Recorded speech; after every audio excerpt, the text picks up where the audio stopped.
జమ్మూ కాశ్మీర్ పేరు వింటే అందరికీ వెంటనే గుర్తుకు వచ్చేది అక్కడ వెర్రితరులు వేసిన వేర్పాటువాదం. తాము భారతీయులం కాదని, ఆజాదీ జిహాదీ అంటూ రంకెలు వేసే ఉగ్రవాదుల సమర్థకులు తమది ప్రత్యేక సంస్కృతి అని, అదే కశ్మీరియత్ అని వాదిస్తారు. అసలు ఏమిటి ఈ కశ్మీరియత్? దీని అర్థం తెలుసా వీరికి? వేర్పాటువాదులు ప్రవచించే ఆజాదీ జిహాదీయేనే కశ్మీరియత్. వీరి భ్రమంలో పడి అసలైన కశ్మీరియత్, దీనికి మూల పురుషుడైన ఆచార్య అభినవ గుప్తను మర్చిపోయాం మనం. దాదాపు 1000 ఏళ్ల క్రితం కశ్మీర్ లోయలో జన్మించారు అభినవ గుప్త. ఆయన మహా ఆధ్యాత్మికవేత్త, గొప్ప పండితుడు, మేధావి, దార్శనికుడు, అలంకారికుడిగా ప్రసిద్ధుడు. అభినవ గుప్తుని తల్లి విమల, తండ్రి నరసింహగుప్త, తాత వరాహగుప్త. తండ్రే ఆయనకు ప్రథమ గురువు. 19 మంది మహాపండితుల వద్ద శాస్త్ర విద్యలను నేర్చుకున్నాడు అభినవగుప్త. భట్ట ఇందురాజు దగ్గర ధ్వని సిద్ధాంతాన్ని, భట్ట తౌతుడి వద్ద నాట్య శాస్త్రాన్ని అభ్యసించారు. శైవ సాంప్రదాయంలో ప్రత్యపించి గ్రంథరచన చేశారు. భరతుని నాట్య శాస్త్రానికి అభినవ భారతి వ్యాఖ్యాన్ని రాశారు అభినవుడు. ఆనందవర్ధనుడే ధ్వాన్యలోకంకు లోచన వ్యాఖ్యను రాసిన మహాపండితుడు. అదేవిధంగా అభివ్యక్తి వాదంను సిద్ధాంతీకరించారు.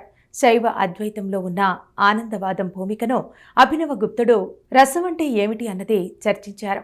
అభినవగుప్త శైవ ఆగమాలలో నిష్ణాతుడు, తంత్రశాస్త్రంలోనూ దిట్ట. ఆయన శైవానికి చెందిన 41 గ్రంథాలను రచించారు. శైవ ఆగమాల మీద, స్తోత్రాల మీద అనేక వ్యాఖ్యలు చేశారు. భట్ట తౌతుడు రాసిన కావ్య కౌతుకంకు వివరణ రాశారు.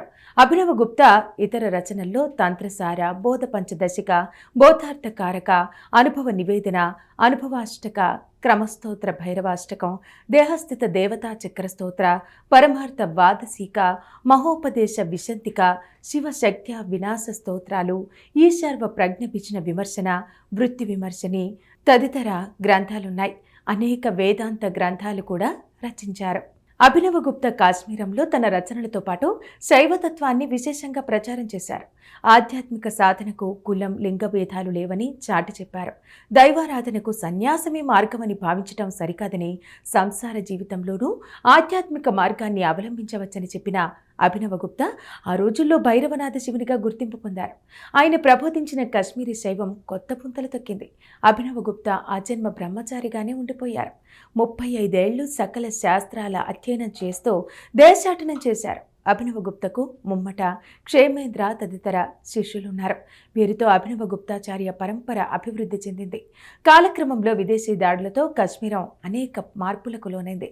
ఉన్మాదులు అక్కడి మూలవాసులపై పెద్ద ఎత్తున అత్యాచారాలు, దాడులు చేశారు. మత మార్పిడులతో అసలైన కశ్మీరీ సంస్కృతిని కాలరాశారు. సనాతన ధర్మాన్ని నమ్ముకున్న వారిని అక్కడి నుండి తరిమేశారు. ప్రస్తుత తరానికి అభినవగుప్త అంటే ఎవరో తెలియని దుస్థితి. అయితే సంస్కృత భాష పండితుల పరిశోధనల పుణ్యమాని అభినవగుప్త తన రచనల ద్వారా నేటికి సజీవంగా ఉన్నారు. ఆయన చేసిన 44 రచనల్లో ప్రస్తుతం 21 అందుబాటులో ఉన్నాయి. జమ్మూ కాశ్మీర్ స్టడీస్ సెంటర్ దేశవ్యాప్తంగా అభినవగుప్త సహస్రాబ్ది కార్యక్రమాలను నిర్వహిస్తోంది. ఇటీవల ఢిల్లీలో జరిగిన కార్యక్రమంలో ప్రధాని మోదీ పాల్గొన్నారు.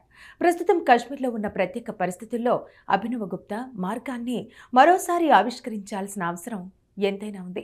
ఈ మహనీయుని సేవలను, బోధలను ప్రచారం చేయడం ద్వారా అసలైన కశ్మీరియతని చాటి చెప్పాల్సిన అవసరం ఉంది.